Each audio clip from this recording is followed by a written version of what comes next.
Alright my friends, so in this video we will discuss CSS box model. It's one of the most fundamental concepts of CSS, which is why it's on the core list of things we're learning. CSS box model essentially describes that every element in HTML is in fact a box, and that box consists of the content, padding around that content, border around the padding, and the margin around the padding itself, right? So we're going to illustrate that with this little image here. So I have included this box model link here in the repository and also some example here that I will want you to look at. But as you can see here in the CSS, the term box model is used when talking about design and layout. The CSS box model is essentially a box that wraps around every HTML element. It consists of content, padding, border, and margins. The image below illustrates the box model, right? So we have the content. Content is any HTML tag with some content, usually text and images. That's technically only content that you can have. Then we can add some breathing air around the content, some space around the content, so the content isn't too kind of grouped or glued to the rest of the elements. Then we can add border around the padding, and then I would treat this green line here almost like the element itself, and then the margin itself just adds spacing from other elements. I'm going to showcase that in a moment, right? So the margin itself is a little bit of a black sheep here because margin really is used to distance elements from each other. So let's write some CSS. It's going to be very simple. So let's go to the box. Let's create a div with the class box. Let's add some content in there. So we have just a simple div with the class name of box and some text. And then let's come to a CSS file here and say box, and let's add a border. So we're going to say border 1px solid red. Before we continue with this, one thing that I forgot in doing in the last CSS introduction video was talking about how we can assign values to certain properties of the CSS. You can see here, I'm saying here border 1px solid red. You will notice that I'm going to be doing padding 10 pixels. What we forgot to speak about the last time is how we can use some of these properties. You can see when I say padding 10 pixels or border 1 pixel, I'm saying add that to every side of the element. So when I say padding 10 pixels, I'm saying add 10 to the left, 10 to the right, 10 to the top, and 10 to the bottom. You will not always want to do this. Sometimes you will want to say I want the border left, I want the padding left, I want the margin left. And that's how you're going to be doing. You can say I want only padding to the left, I only want the padding to the right, I only want the padding to the bottom, or I want only the padding to the top. So essentially you have, and I'm just going to do the example with the padding, with most elements with all elements that are part of the CSS box model, all properties, you do this. Same with the border, same with the margin. So there are kind of 2 or 3 ways to do this. So first and foremost, if you want to add a property to all four sides, you say padding 10. You've seen me doing that before. If you want to add it only to the, only kind of vertically, you can do something like this. You can say padding top, bottom, left, and right. So you can pass 2 of these. If you wanted to add a different to the horizontal and vertical, so this, when you provide only 2 values to CSS property like this, you're saying top and bottom 10, meaning vertical, left and right 0. You can also say here 20, for example. So now we're adding top and bottom 10, left and right 20. And you can obviously fiddle with this as you want. Hey, I actually don't want any vertical spacing, padding. I only want 20 pixels to the, so this expression now, right, is identical to if you said margin top, if you said padding top 0, padding bottom 0, and then padding left 20, padding right 20, right? So this is basically now these 4 lines now are identical to saying this. So you can see, if you're wondering why the hell would I ever want to do this, is because you can save a lot of space. So if you have same paddings, let's say bottom and top and left and right, you could do something like this. You can also specify them manually like this, it doesn't really matter. And then you could just as well provide all 4 values. So you can say padding, top, right, bottom, left. So this is something you're gonna have to memorize, right? Maybe if you hover over this, you can go to the MDN reference. So if you're having a hard time memorizing these types of things, you can hover over a CSS property, you can click this MDN reference and then open this. And then you can play with this. You can see here they have all of these examples. This is literally what I just showed you. And you can see it's very illustrative of that. So I think this is a great resource. So if you're having a hard time understanding this or memorizing it right now, don't worry. You can always go and check how you do this. How do I set it, left and right and top and bottom separately? How do I do them all, if I need all 4 different paddings that to be different, how do I do that, etc., etc. Basically, this thing would be identical to, if we set top, left, bottom, and right manually, right? Okay, so this is good. I just wanted to cover that. So let's now continue with the box model, because I realized in the last video we forgot to mention this. So going back to the box model, we said that the box model essentially is just how we treat all HTML elements. We treat them to be boxes that can have some content, padding, border, and margin. So if you see here, if you look at this example here, I've just used the border basically, and you can see this text kind of needs some space. It's too glued to the border itself. You will never see a design like this in production on live web, right? So here I can say padding, add padding to all 4 sides, right? So now you can see this looks better, right? This is now has a little bit of spacing. The text isn't touching the borders anymore. That's great, right? So what other property do we have? Well, we have the margin, right? And the margin basically separates elements. That the only function of the margin is to push elements from each other. So if I create these 3 boxes, you can see that they're glued now together. I can just come here and say margin bottom, and I can say 10, right? And now I'm gonna push each element from each other, right? So I'm gonna say push, this is gonna push this one is gonna push this one is gonna push, well, nothing, but it's still added the margin, right? So margin, as we can see, is primarily used for spacing elements from each other, right?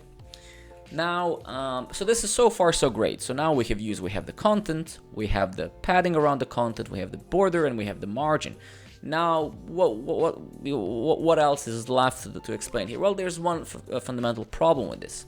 If I had the width set to these elements and height, right? So if I set this to 100 by 100, so if I had these if I set these boxes 100 by 100 pixels, these values right now are actually inaccurate, because by default, browser doesn't include some of these CSS box model properties into an account in the context of width and height. So essentially, the size of these boxes is not 100 by 100. It's 100 by 100, but also we have to account for this. So essentially it's 100 in the width plus, 10 to the left and right plus 20, and height as well. We have 10 padding to the top and 10 to the bottom. So basically right now the size of this box really is 120 by 120. So that would be the real size, because when we use and also we have to include the border as well, so it's basically 122 by 122, right? Because all of these things like padding and border are adding content to the outside of the box of the box that has the width and height. So it's not taking away from the content internally, it's just increasing the size of the box. This for you right now makes no sense, but let me explain why this is so important and how we're gonna fix this. So for more than a decade and a half, maybe 10 years ago or more, developers had to calculate this themselves. So if you really wanted the box on the web to be 100 by 100, you would first have to calculate the padding and margin, then you would have to subtract, and then you would have to say, okay, I actually want this really to be 100 by 100, but we have to account for 20 to horizontally, 20 vertically, then we have to account for the border, so that would be 22 and 22. So technically you would have to set here something like 78 pixels, 78 by 78, and now these boxes would be 100 by 100. Because again, 78 and 78, we add the border left and right, that's 2, that would be 80, and then we have the padding on all 4 sides, so we have 20 extra pixels horizontally and 20 vertically. So if you would sum up all of this now box actually is 100 by 100. So you can see for very many years this was really painful, because you couldn't just say, hey, I actually want a box on my screen that's this many pixels, and then you know that that box is never going to grow more than the size defined with width and height. Well, actually CSS, I don't remember actually when, to be honest with you, maybe a decade ago or so, we got a property to solve that. And this property is called box sizing. So if I come here now and say box sizing, and I set this property value to border box, you can see now how this box grew smaller. What is happening here? Well, now instead of growing from the outside, it's taking away from the content. So it's taking away from the available content that we can see in here. So instead of growing outside, it's inversed and it's taking away from the content. This is going to be more apparent if I set this padding, let's say, to 30 pixels. So you can see now the available space for the content now is a lot smaller, right? So the box now is always going to remain the same width and height, but instead of growing, it's going to kind of shrink by taking away from the content. The content space, the space that we have for the content, is going to shrink. We're going to have less space for the actual content. If I actually hover over this thing, over the box sizing, and I go to MDN reference here, you will notice here that if I can somehow, I know that my camera is pretty large, so let's do it like this. So you have interactive example here of what I've just described with the box sizing. You see the box sizing property sets how the total width and height of an element is calculated. Unfortunately, the default browser, the browser default value for box sizing is content box, which means by default the browser will allow elements to just ignore width and height and just grow and add on top of that width and height that you have set, right? So you can see now this example illustrates what we just did in our own example, which means as soon as you set the box sizing to border box, you can see that it no longer grows like this example. It now shrinks. It takes away from this content in here. And you can furthermore, if you want, read this, but there isn't honestly much to read because that's really all that there is to it. So this basically marks the box model. This might seem a little bit random even, like why do I have to know this? But fundamentally every single web page that you went to in your life has a bunch of paddings and margins and stuff. Let's go to some website. We can go to Programmer Network, we can go to TechCrunch or whatever. So if we take a look at the Programmer Network, the platform that I'm building for developers, right, you can see that if I zoom in a little bit like this, you can see that there's so many paddings all over the place. You see there's this dotted border, but we're not allowing this text to hit it. We have the margins between the links, the articles, right?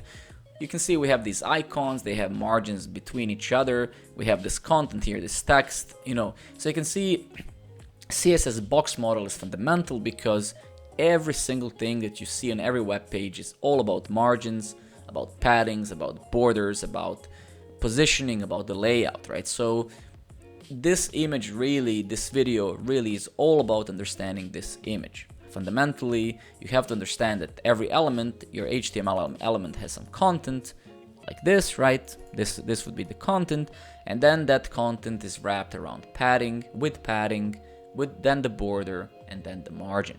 So this is really it. This is what box model is. We're going to be using margins and paddings, like I said, for everything going forward. So play a bit with this. I have an example here in our repository, right? So take a look at it. I've created a little bit, under quotes, more complicated example just to start familiarizing you with some other properties in CSS, like display and line block. We're going to speak about this. So then don't get confused by this, but what I advise you to do, copy this example in your own editor. So I'm going to do this.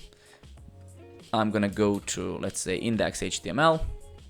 I'm going to copy this example just for the illustration purposes. And then I'm going to also copy this CSS. And I'm going to close this. I'm going to go over here. And then we're going to go onto the preview mode again. So if you remember in the last video, we configured our VS Code extension. And as you can see here, we have a little bit more realistic example of, we have some three cards, some three elements next to each other. And you can see how we use here the padding around them, right? So if I say 20 here, you can see how they grow, how the space grows. We have some margin that separates them by 5 pixels so they're not glued together. So you can see how margin basically is used to separate elements so they're not stacked or glued together, right? So play a little bit with this example, change this, and of course change the box sizing, right? If you can see, if I change the box sizing, the sizing of these boxes is quite different. Keep in mind that before we round up, I have to say the box sizing border box thing, you will have to really use it all the time whenever you're working with any of the box model CSS properties.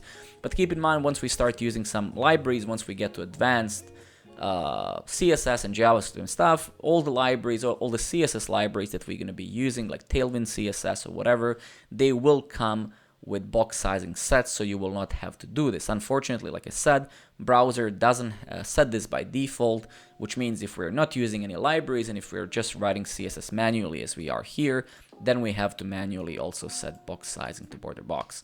That's all for now, guys. I'm gonna do my best to keep these videos on daily or every 2 days basis. I really enjoy it and I hope you are as well. If you like it, as always, please like the video, ask a question, subscribe to YouTube, and I wish you guys best. Peace out. Cheers. Bye-bye.